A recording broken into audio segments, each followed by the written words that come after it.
ഞാൻ ഇവിടെ മരിച്ചിട്ട് ഉയർത്തെഴുന്നേറ്റാലും ഒരു ദിവസം മരിക്കും. അതാണ് ഞാൻ മുമ്പേ തൊട്ട് പറയുന്നത്. പക്ഷെ മരണത്തിനപ്പുറത്ത് നിത്യജീവൻ കൊടുക്കാൻ യേശു ക്രിസ്തുവിന് മാത്രമേ കഴിയത്തുള്ളൂ. ചെറുപ്പത്തിലെ രോഗസൗഖ്യത്തിൽ കൂടാണ് ഞാൻ യേശു ക്രിസ്തുവിനെ അറിയാനിടയാത്തത്.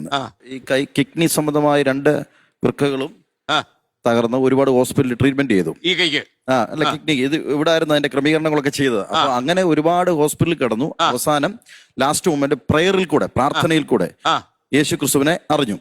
അങ്ങനെ ഒരു രക്ഷയുടെ അനുഭവം കിട്ടി എന്ന് പറഞ്ഞാൽ, ഇപ്പം എനിക്ക് രോഗസൗഖ്യം കിട്ടിയാലും അത് താൽക്കാലികമാണ്. പക്ഷെ അതിനപ്പുറത്തോട്ട് ഒരു നിത്യജീവൻ തരുന്ന ഒരു അനുഭവം, രക്ഷയുടെ അനുഭവം എന്റെ ഉള്ളിലേക്ക് വന്നു. അപ്പൊ ഇവിടെ ഇരിക്കുന്ന എല്ലാവരോടും പറയുക, എത്ര രോഗസൗഖ്യം, ഏതൊക്കെ മതങ്ങൾ മെഡിറ്റേഷൻ ചെയ്താലും, ഏതൊക്കെ പാസ്റ്റർ പ്രാർത്ഥിച്ചാലും, ഏതൊക്കെ അച്ഛൻ പ്രാർത്ഥിച്ചാലും, സൗഖ്യം കിട്ടിയാലും ഒരു ദിവസം ഇവിടുന്ന് മരിക്കും. ആ സൗഖ്യം എന്ന് പറയുന്നത് ഈ ശാരീരിക സൗഖ്യമാണ്. പക്ഷെങ്കിൽ അതിനപ്പുറത്ത് ഒരു ആത്മീയ സൗഖ്യമുണ്ട്.